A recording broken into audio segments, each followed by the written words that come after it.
हम लोग कैंपिंग के अराउंड बैठकर क्रीपी स्टोरी सुनते थे, पर जो लास्ट में स्टोरी सुनी ना, उसने शायद मेरी लाइफ ख़राब कर दी है।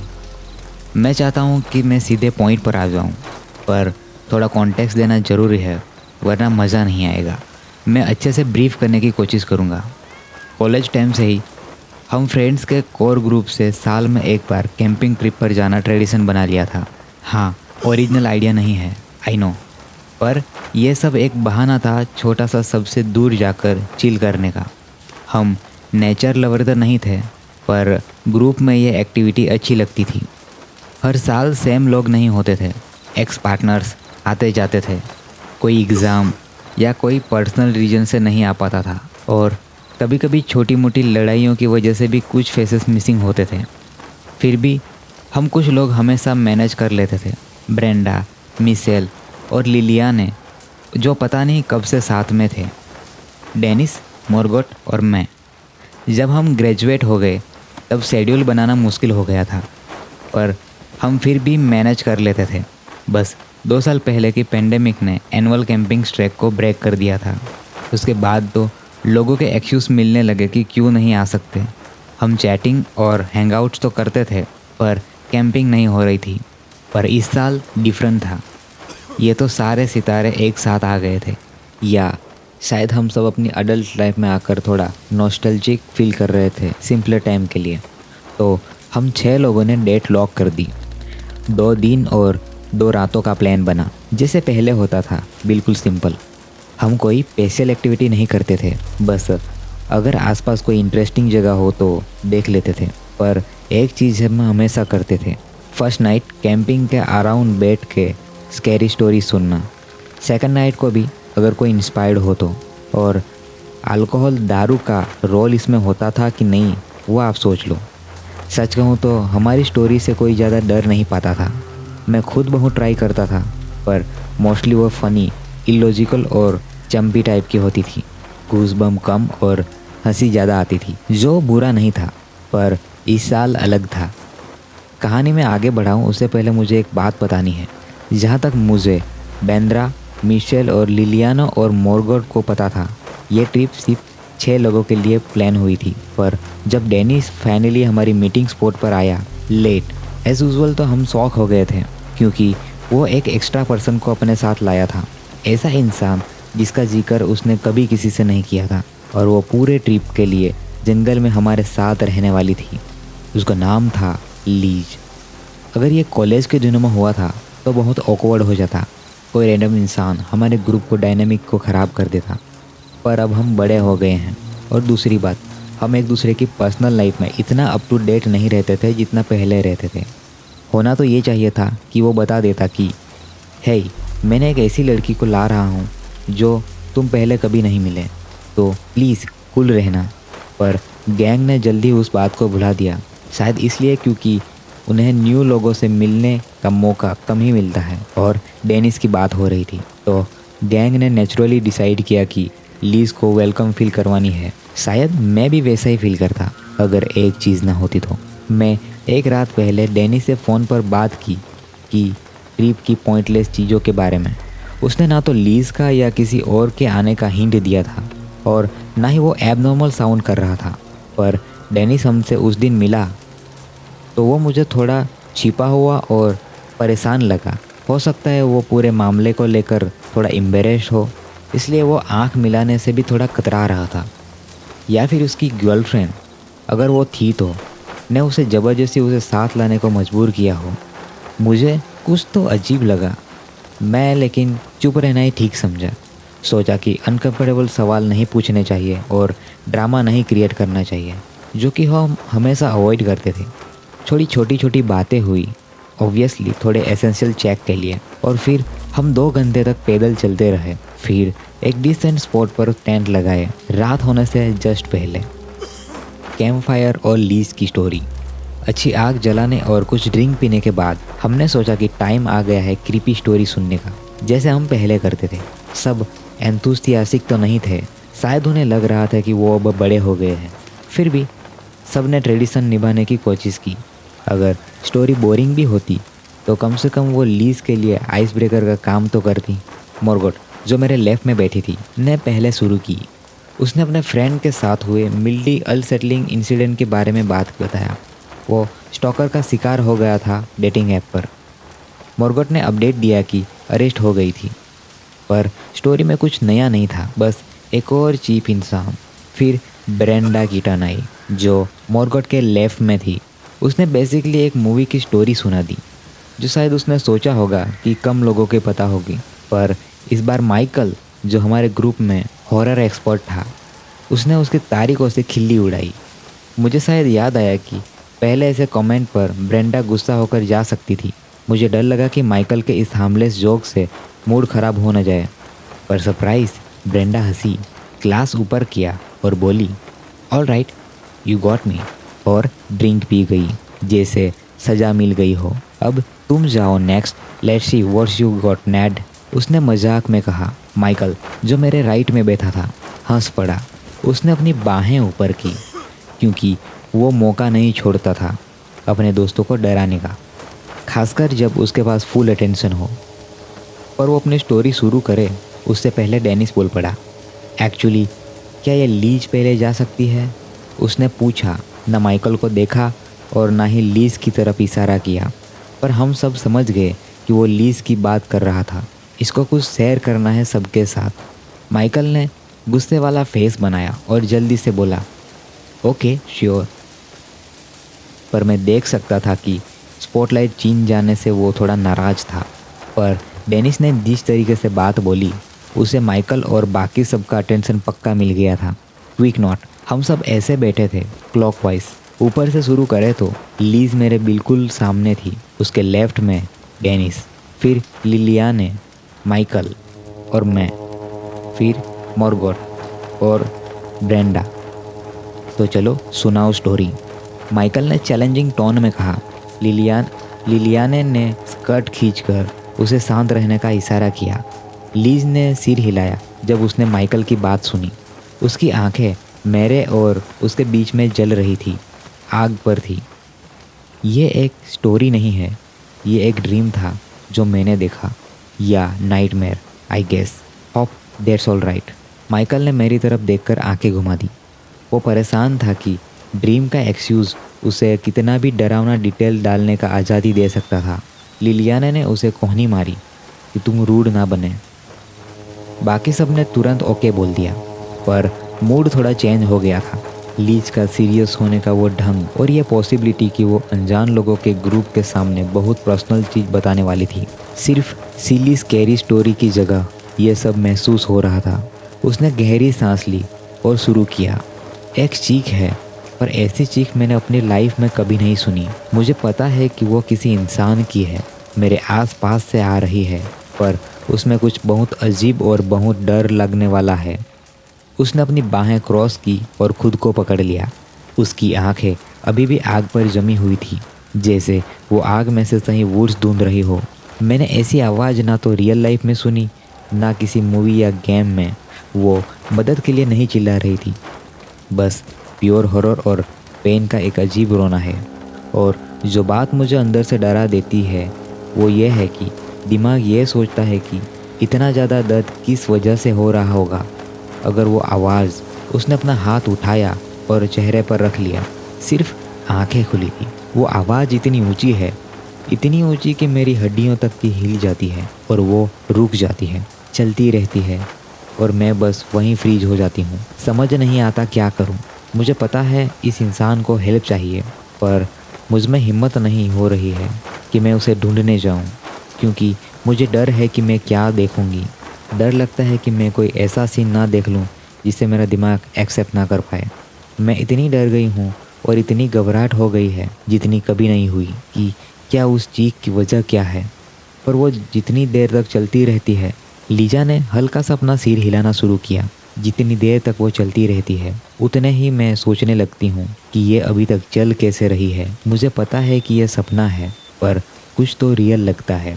मुझे समझ नहीं आता कि वो इंसान अभी तक मरा क्यों नहीं, या कम से कम बेहोश क्यों नहीं हो गया, या उसके वोकल चौड़ इतने लंबे दर्द भरे होने से बर्दाश्त क्यों नहीं हुए। और मुझे लगता है कि तब मुझे समझ आता है। लीजा कुछ सेकंड के लिए रुकी, उसके होंठ कांप रहे थे। शायद वो इंसान है ही नहीं, शायद कोई चीज़ मुझे अपनी तरफ खींचने की कोशिश कर रही है, किसी ज़रूरतमंद इंसान की आवाज़ निकाल कर। या फिर वो कोई सच में इंसान है जिसे कोई और या कोई चीज़ इतना दर्द दे रही है जो पॉसिबल नहीं है। उसने गहरी सांस ली और अब भारी। एक पल के लिए लगा कि उसकी आंखों में आंसू आ रहे हैं। उसने कहा कि यह सपना था, पर मुझे नहीं लगता कि कोई भी ऑडियंस उसकी स्टोरी खरीद रहा था। पर उसकी कमिटमेंट और उसके फीलिंग कितने रियल लग रहे थे, ये इग्नोर करना मुश्किल था। लीज ने स्टोरी आगे बढ़ाई तो मैं उस चीज़ की सोर्स ढूंढने निकल पड़ी हूँ। मैं एक्सप्लेन नहीं कर सकती, पर मेरे दिमाग में जैसे कोई बटन ऑन हो गया हो। मुझे पता है कि ये करना ही है। शायद मैं उसके जाल में फंस गई हूँ और मैं अपनी मौत की तरफ जा रही हूँ, या शायद मेरे अंदर किसी ने डिसाइड किया है कि कम से कम हेल्प की ज़रूरत चेक कर लेनी चाहिए। या फिर शायद मॉर्बिड क्यूरियोसिटी जीत गई। शायद कॉम्बिनेशन ज़्यादा लाइकली है, क्योंकि मैं सच में इतनी अच्छी इंसान नहीं हूँ।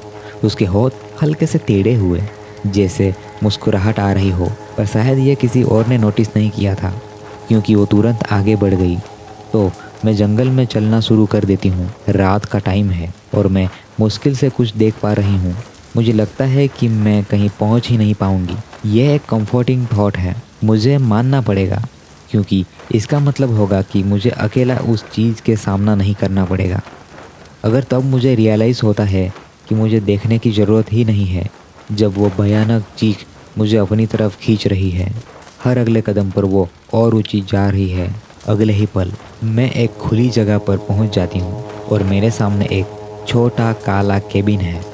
दरवाज़ा पूरा खुला है, या बल्कि उसके हिंजेस टूट चुके हैं, जैसे अंदर जो भी है वो हमेशा से मेरा इंतज़ार कर रहा था। और भले ही अंदर बहुत अंधेरा है, मैं देख सकती हूँ कि उसकी किसी भी खिड़की में शीशा नहीं है। वो पहले टूटे थे या वहाँ थे ही नहीं, मुझे नहीं पता, पर मुझे यह पसंद नहीं आया।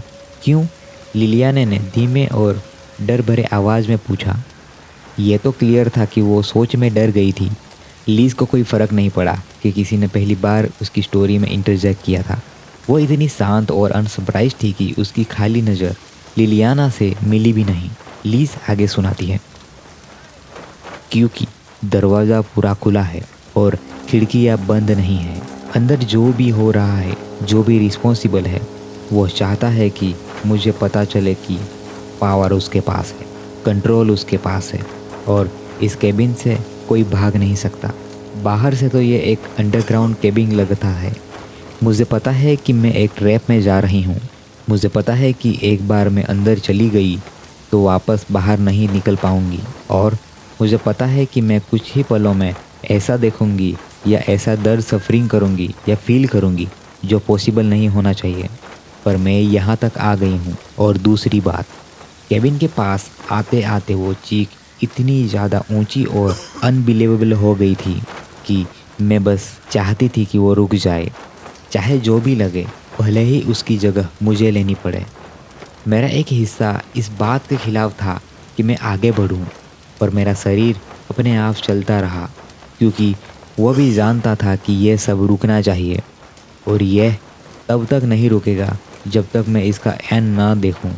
तो मैं अंदर चली जाती हूँ और जैसे ही मेरा पैर एंट्रेंस की दहलीज क्रॉस करती है, कुछ होता है। वो भयानक कान चीलने वाली आवाज़ गायब हो जाती है, बिल्कुल ऐसे। लीज़ा ने उसके बाद चुटकी बजाई, जैसे किसी ने उसे एग्जिस्टेंस से ही मिटा दिया हो। कोई निशान नहीं, कोई गूंज भी नहीं। मुझे रिलीफ मिलनी चाहिए, पर वो गोंजा कर देने वाली साइलेंस उसकी जगह आई। वो शायद और भी ज़्यादा ख़राब थी। वो इतनी हैवी और इतनी एब्सोल्यूट थी कि मुझे लगा कि मेरी खुद की सुनने की पावर चली गई, या तो वो चीख की वजह से या उस चीज़ की वजह से जिसने उसे चुप करा दिया। यह दोनों ही तरीके से बुरा था, क्योंकि मुझे पता था कि जो भी घर के अंदर है वो जानता है कि मैं यहाँ हूँ, और बाकी सब आवाज़ें बंद करने उसका मुझे रेड कारपेट डालने का बुरा तरीका था। मुझे पता था कि मुझे बस चले जाना चाहिए। अगर मैं चाहती तो जा भी सकती थी, जब मैं पीछे मुड़ती हूँ तो दरवाज़ा अब भी खुला हुआ था, जिसमें से हल्की सी आवाज़ अंदर आ रही है। मैं एक कदम उसकी तरफ लेती हूँ और रियलाइज़ करती हूँ कि अनसीन फोर्स मुझे रोक नहीं रही है।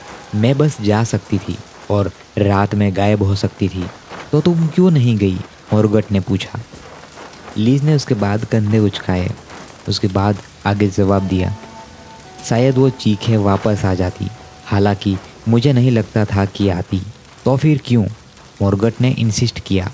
वो परेशान थे कि अनजान लड़की एक ऐसी सिनेरियो में खुद को खतरे में क्यों डाल रही थी जो रियल भी नहीं था। लीज, क्योंकि मुझे जानना था कि मुझे कौन यहाँ लाया और किस मकसद से। मुझे जानना था कि यहाँ क्या हुआ। तुम्हें नहीं जानना? वहाँ पर बैठे किसी ने भी जवाब नहीं दिया। मैंने सबके चेहरे देखे। लड़कियाँ डर गई थी और माइकल इतना डूबा था या फिर चमत्कार था कि वो आग में ही गिर गया था। डेनिस दूसरी तरफ ध्यान ही नहीं दे रहा था। सच तो ये था कि हम में से ज़्यादातर लोग उसकी स्टोरी में इन्वेस्ट हो गए थे, तो नेचुरल था कि हम सब एंड तक सुनना चाहते थे। दोस्तों, अगर ये सब एक मजाक होता या वो टू बी कंटिन्यू बोलती तो मैं सबसे पहले हंसता। काश ऐसा ही होता। ओके, तो तुम अंदर चली गई और माइकल ने बेचैन होकर कहा। उसने नोटिस ही नहीं किया कि उसकी गर्लफ्रेंड कितनी परेशान थी। लीज को भी कोई फ़र्क नहीं पड़ा। उसने स्टोरी आगे बढ़ाई। मैं अंदर चली जाती हूँ और मुझे पता है कि अंदर जो मेरा इंतज़ार कर रहा है उसके लिए मैं रेडी नहीं हो सकती। मैं चलती रहती हूँ जब तक मैं उस रूम के एंट्रेंस पर पहुँच नहीं जाती, जहाँ से हल्की सी रोशनी आ रही है। इस घर में कोई दरवाज़ा नहीं है, पर मैं बाकी अंधेरे कमरों में जाने की कोशिश नहीं करती, क्योंकि मुझे पता है वहाँ कुछ नहीं है। जिस रूम में रोशनी है वहाँ मेरा इंतज़ार हो रहा है। मैं अपनी आंखें ज़मीन पर टिकाए रखती हूँ ताकि जो होने वाला है देर तक हो सके और टाल दूँ। मुझे अपने पैर और पुराने गीली फ्लोरबोर्ड के अलावा कुछ नहीं दिखता। मैं हवा में महसूस कर सकती हूँ कि कोई मेरे साथ अंदर है, शायद मेरे फील्ड ऑफ विज़न से थोड़ा दूर। मेरा इंतज़ार कर रहा है कि मैं ऊपर देखूँ और उसे एक्नॉलेज करूँ। लीज रुकी और किसी ने भी हड्डी तक नहीं हिलाई। लीज ने आगे स्टोरी बढ़ाई। और फिर मैंने देखा, और इससे पहले कि मैं जो देख रही थी उसे प्रोसेस करना शुरू करूं, इससे पहले ही मैं चीख सकूं या रिएक्ट कर सकूं, मैंने महसूस किया कि मेरा दिमाग टूट गया और बिखर गया। जो कुछ भी मैंने उस रूम में देखा और सूंघा, वो मैं सीन आपको डिस्क्राइब नहीं कर सकती।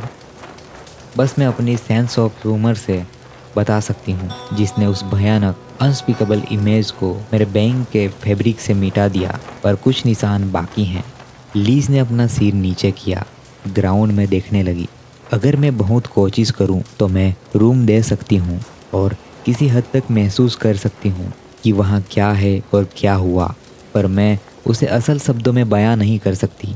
ऐसे करने की कोशिश का ख्याल ही एक नॉर्मल इंसान के लिए सबसे बेकार चीज़ लगती है और मुझे भी घिन आती है।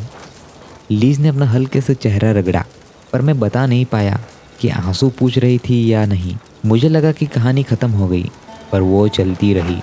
लीज, पर एक चीज़ मुझे याद है, एक डिटेल जो मैं अभी भी दिन की रोशनी की तरह साफ साफ देख सकती हूँ। हर कोई आखिरी रिवील या ट्विस्ट के लिए रेडी हो गया था। लीज आगे बढ़ी, पर इस बार उसकी नज़र अजीब सी खाली थी, जैसे वो उस हॉरर में खो गई हो, जैसे वो याद कर रही थी।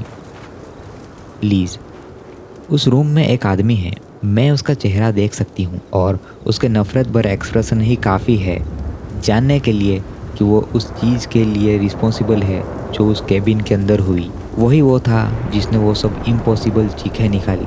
वही था जिसने मुझे किसी बुरी वजह से इतनी दूर आने पर मजबूर किया, और मैं उसे जानती हूँ, मैं उसे पहचानती हूँ। लीज दोबारा रुकी। इस बार आखिरी हिस्से में वो थोड़ा ज़्यादा परेशान हो गई थी। मुझे नहीं पता था कि मुझे उसके लिए बुरा लग रहा था, और मैं चाहता था कि वो जल्दी से ख़त्म करे, या तो मैं बेचैन हो गया था कि वो बस टीज़ कर रही थी। जो भी हो, मैं आगे बोल पड़ा, कौन है? और उसने तुरंत मुझे घूर कर देखा। मुझे नहीं पता कि स्टोरी शुरू होने के बाद उसने पहली बार किसी को सीधा देखा था या नहीं, पर उसकी तेज अनएक्सपेक्टेड नज़र की इंटेंसिटी ने मुझे बेहद अजीब महसूस फील करवाया था। उसके बाद हवा का एक हल्का सा झोंका आया और बुझती हुई आग बुझ गई। उसने कहा, तुम हो। उसकी आवाज़ डर से नहीं बल्कि गहरी जहरीली नफरत से कांप रही थी। मेरा पेट नीचे गिर गया और पूरा शरीर अचानक ठंडा पसीने से भीग गया। तुम हो, उसने दोबारा कहा। उसमें इतनी घिनौनी नफरत थी कि सिर्फ मैं, जिस पर यह घिनौने और इमेजिनरी इल्ज़ाम लगाए जा रहे थे, उसे महसूस कर सकता था। एक एक करके बाकी सब ने धीरे धीरे अपने सिर मेरी तरफ घुमा दिया। एक पल के लिए मुझे सच में लगा कि श्योरली उसमें से कोई तो अभी कैरेक्टर से बाहर आएगा और हंस पड़ेगा कि वो मुझे डर पाने में और प्रैंक करने में कामयाब हो गए। पर किसी ने भी एक लफ्ज़ तक नहीं बोला और मुझे भी कुछ समझ में नहीं आया कि क्या बोलूं। हम सब बस चुपचाप बैठे रहे। मॉर्गट उठी और बोली कि वो सोने जा रही है। इस पर लीज के अलावा सभी ने ऐसा ही किया। जब बेंद्रा ने लीज से पूछा कि वो ठीक है तो उसने कहा कि हाँ, पर वो थोड़ी देर और बाहर बैठेगी। सब हम दोनों को छोड़कर चले गए। उन्होंने ना तो मुझे कुछ कहा और ना ही लीज़ा के सपने और उसमें मेरे इन्वॉल्वमेंट के कोई कमेंट किया। भले ही हमारे बीच में आग नहीं थी, फिर भी मैं जान सकता था कि उसकी नज़र मुझ पर ही थी। मैं जितना ही सिचुएशन को समझने की कोशिश कर रहा था उतना ही गुस्सा आ रहा था, पर मैंने दिखाने की कोशिश नहीं की। क्यों वो इतनी मुश्किल उठाएंगे मुझे इतना बुरा फील करवाने के लिए? और क्यों उन्होंने एक ऐसी लड़की की हेल्प ली जिसे कोई नहीं जानता था, सिर्फ मुझे और ज़्यादा अनकंफर्टेबल करवाने के लिए?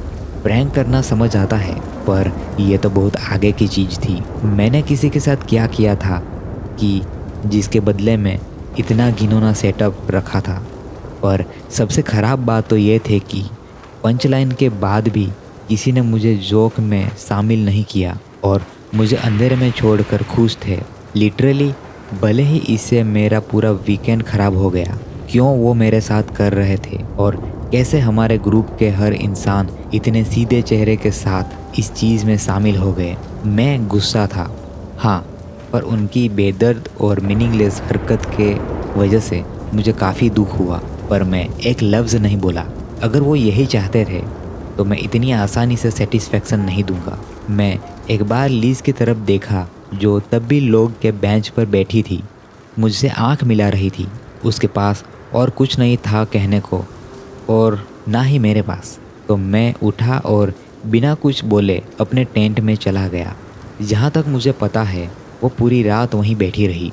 मुझे पक्का नहीं पता कि मैं सो भी पाया था या नहीं, क्योंकि जब मेरी आँख खुली तब भी मैं उतना ही गुस्से में था जितना पिछली रात था।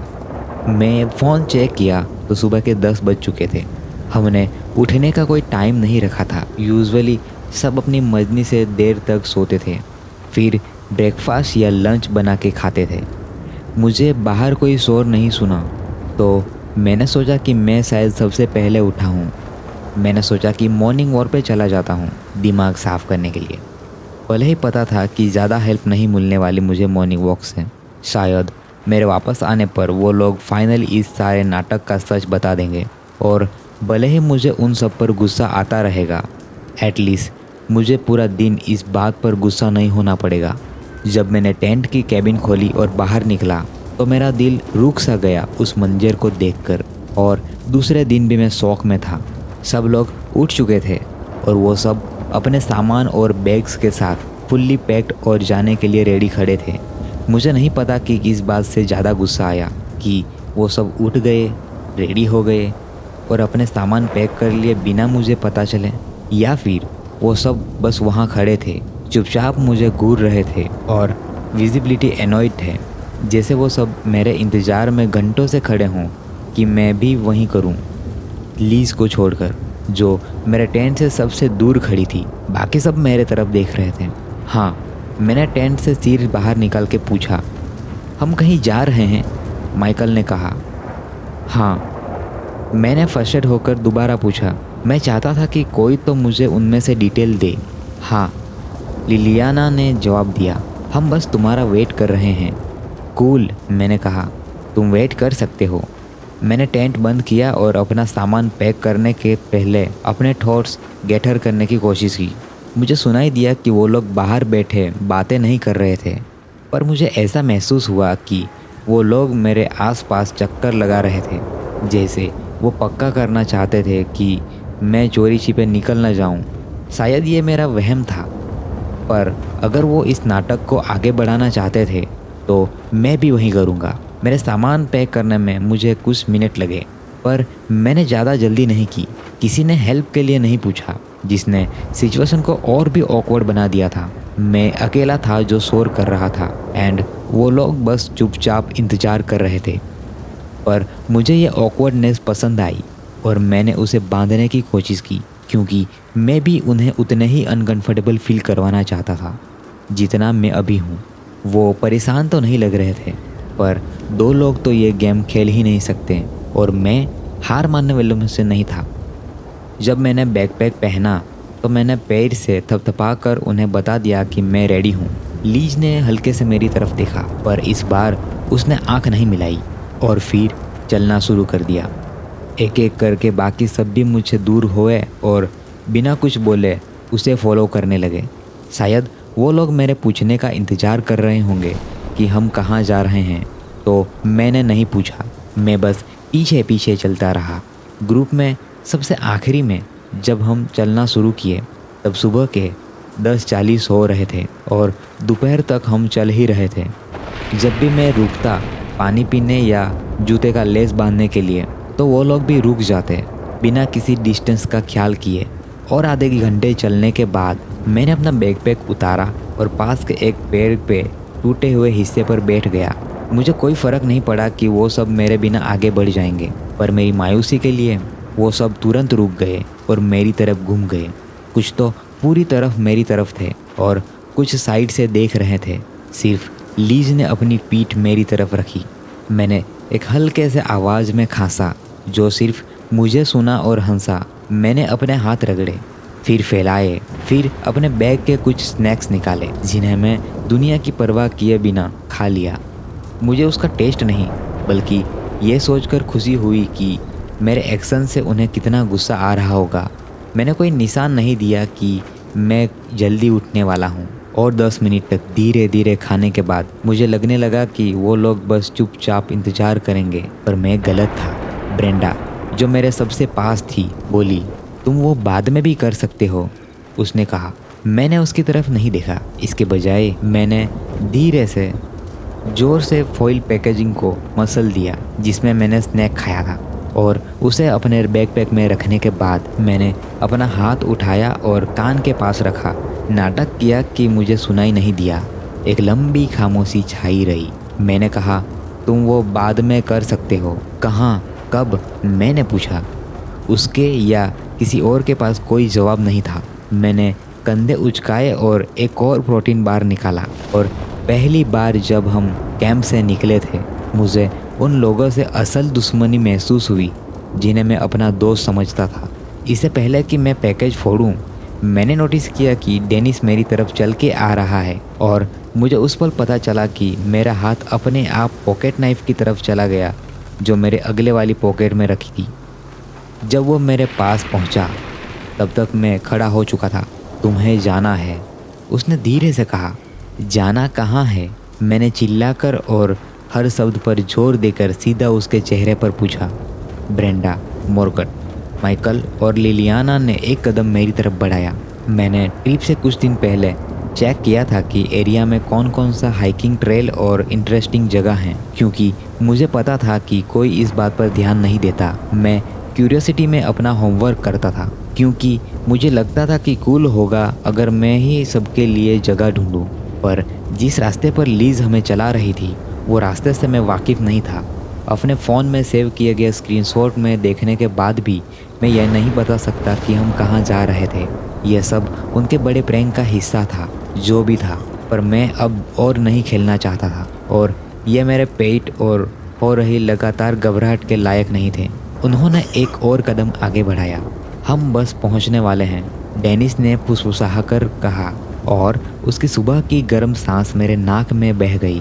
तुम देखोगे? मैंने अपनी ज़ुबान से प्रोटीन बार के कुछ टुकड़े निकाले जो दांतों में फंस गए थे और फिर उसका चेहरा मिस करते हुए डेनिस के कंधे के ऊपर थूक दिया। उसने पलकें भी नहीं झपकाई। ना, मैंने कहा। मैंने उसकी आंखों में देखा और कसम खा के कह सकता हूँ कि वो मुझे मारने वाला था। पर इससे पहले कि मैं खुद को बचाने के लिए कुछ करूँ, एक अचानक तेज आवाज़ ने मेरा ध्यान को भटका दिया। पहले तो मुझे लगा कि उनमें से कोई गिर गया होगा और चोट लग गई होगी, पर जब मैंने बाकी ग्रुप की तरफ देखा तो मुझे पता चला कि ये आवाज़ उनकी नहीं थी। वो डरावनी दूर से आती आवाज़, जैसे किसी की आंतें धीरे धीरे बाहर खींची जा रही हो और उसके पैरों के तलवों पर आग लगा दी गई हो। लीच की स्टोरी और उसके सारे एरी डिटेल्स मेरे दिमाग में तुरंत भर गए। यह क्या बकवास है। मुझे नहीं पता कि वो लोग ये सब कैसे कर रहे थे या कितने और लोगों को उन्होंने साथ मिलाया था, पर मैं यह सब सह नहीं पा रहा था। मैं चिल्लाना चाहता था कि बस बंद कर दो, पर वो भयानक चीख इतनी रियल, इतनी बेचैन, इतनी ऊंची थी कि मैं मुश्किल से कोई बात सोच पा रहा था। लेकिन उनमें से कोई भी परेशान या दुखी नहीं लग रहा था और मैं जो अंदर से घबराहट हो रही थी और मेरा दिमाग जो सिग्नल दे रहा था, उसे मैं जान गया कि यह किसी तरह की रिकॉर्डिंग नहीं हो सकती। ये आवाज़ बिल्कुल रियल थी। किसी को हमारी हेल्प चाहिए, हमें जाना है, मॉर्गेट ने कहा। मैंने उसकी तरफ देखा। एक ऐसी इंसान जिन्हें मैं सालों से जानता हूँ, पर मैं उनमें से किसी एक को भी पहचान नहीं पा रहा था। कम से कम अब तो नहीं, पूरी तरह से नहीं। फिर मैंने लीज की तरफ देखा जो मुझसे इतनी दूर थी कि मैं उसका चेहरा ठीक से नहीं देख पाया। मुझे पक्का नहीं पता कि आगे क्या हुआ, पर मुझे याद है कि मैं उल्टे डायरेक्शन में भागा। मैंने अपना बैकपैक पकड़ने के भी नहीं सोचा। मैं बस वहाँ से जितनी तेज हो सकता है उतनी तेज भागा। दौड़ते ही मैंने एक बार पीछे मुड़कर देखा और मैंने नोटिस किया कि किसी अजीब वजह से कोई भी मेरा पीछा नहीं कर रहा था। वो सब वहीं खड़े थे जहाँ मैंने उसे छोड़ दिया था, पर वही बात चीख के लिए नहीं कही जा सकती थी जो ज़ोर ज़ोर से मेरे पीछे आ रही थी। मेरा शरीर तो मानो ऑटो पायलट पे था, जबकि मेरा दिमाग सबसे ख़राब बातें सोच रहा था। जैसे अगर मैं वापस जाने का रास्ता नहीं ढूंढ पाया तो क्या होगा। मैं तब तक दौड़ता रहा जब तक मेरे पैरों ने जवाब नहीं दे दिया, और उस टाइम तक मैं जंगल से लगभग बाहर आ चुका था। आसमान बिल्कुल साफ था, मेरा फ़ोन अभी भी चल रहा था और फाइनली मैं लोकल लैंडमार्क्स को पहचान रहा था। और भले ही मेरे कानों में से ज़ोर से बज हो रहा था, चीख तो किसी पॉइंट पर रुक चुकी थी बिना मेरे नोटिस किए। मेंटली तो मुझे धक्का लगा था, पर फिजिकली मैं ठीक था। मैं उस पार्किंग लॉट पर पहुंचा जहां हमने अपनी कार छोड़ दी थी, और एक बार सबकी कारों को देखने के बाद, खासकर डेनिस की कार जिसमें लीज भी आई थी, और यह रियलाइज़ करने के बाद भी कि मुझे वहां जवाब नहीं मिलेगा, मैं अपनी कार में बैठा और घर चला गया। पूरे ड्राइव में मैंने अपना फ़ोन हाथ में रखा, उम्मीद करता रहा कि उनमें से किसी का टेक्स्ट या कॉल आएगा जो मुझे बता देगा कि उन्होंने मुझे पकड़ लिया था, पर कोई कॉल या टेक्स्ट नहीं आया, एक भी नहीं। पर मुझे दोस्तों और रिश्तेदारों के कॉल्स आए थे और टेक्स्ट भी। उन्होंने मेरे दोस्तों से कोई कांटेक्ट नहीं किया और उनकी जॉब पर भी उन्हें लंबे और अनप्लान्ड एब्सेंस के बारे में पूछा जा रहा है। मैं यकीन करना चाहता था कि वो सब किसी वजह से इन सब में शामिल थे, पर मुझे पता था कि यह सब सच नहीं हो सकता। मुझे कुछ बहुत परेशान पेरेंट्स से बात करनी पड़ी जिन्हें मैं सालों से जानता हूँ और जिन्हें मैं मिला भी हूँ, और उनमें से असली पेरेंटल चिंता थी जिसे झूठा नहीं बना सकते। मुझे सच में नहीं पता था कि क्या कहूँ या क्या हुआ था, तो मैंने तो ये कहा कि कुछ काम आ गया था और मुझे जल्दी निकलना पड़ा, या उन्होंने अपनी ट्रिप बढ़ा दी थी जो मेरे लिए सही नहीं थी। मुझे नहीं लगता कि जो मैंने कहा वो झूठ है, पर मुझे पता है कि यह सब कितना ख़राब लगता है, और मुझे पता है कि जल्दी ही पुलिस शामिल हो जाएगी। वापस आने के बाद मैं मुश्किल से सो पा रहा हूँ, और ये कहना कि मैं डर से काँप रहा हूँ आगे मेरे साथ क्या होगा, कम होगा।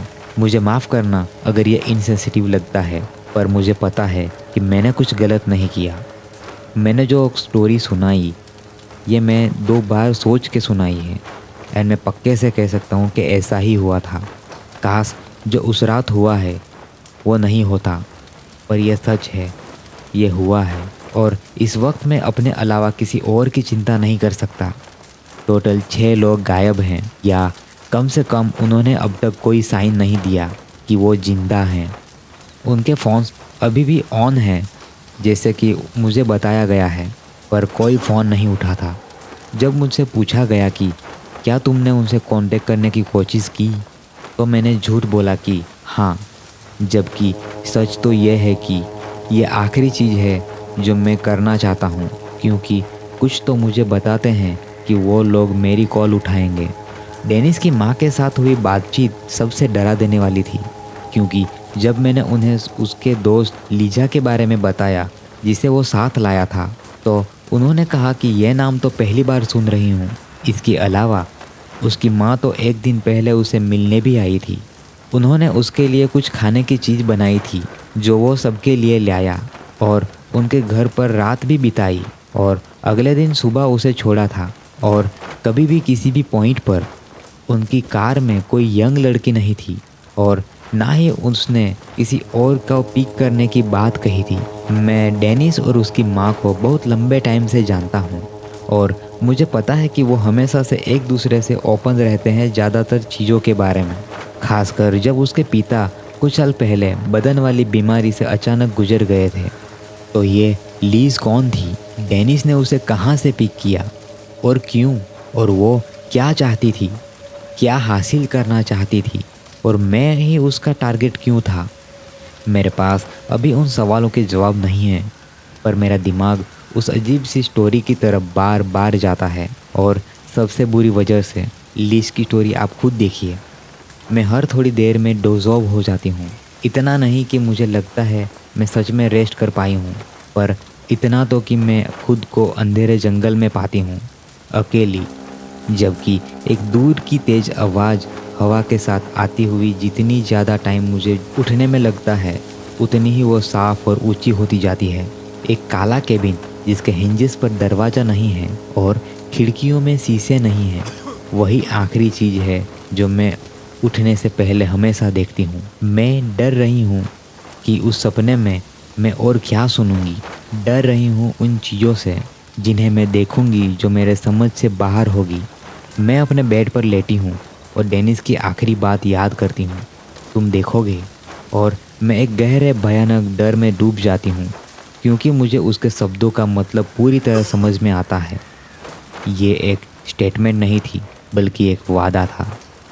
तो दोस्तों, अपनी ये कहानी यहाँ पे ख़त्म होती है। ये कहानी मुझे सबसे ज़्यादा डरावने लगी जब लीज ने कहा तुम हो, तो मैं लिटरली पढ़ना भूल गया था कि आगे क्या। ये कहानी पढ़ के मैं भी कोई हाइकिंग ट्रिप पे या ट्रेल पे जाऊँ एंड गलती से ऐसा कुछ मेरे साथ हो, तो मैं नहीं सोच पा रहा हूँ कि मैं आगे क्या करूँगा। एंड हो सके तो कमेंट नीचे डालो कि लास्ट तक कहानी कौन पढ़ता है और आपको यह कहानी कैसी लगी, या फिर नेक्स्ट कहानी किस टॉपिक पे या किसकी कहानी आप सुनना चाहते हो।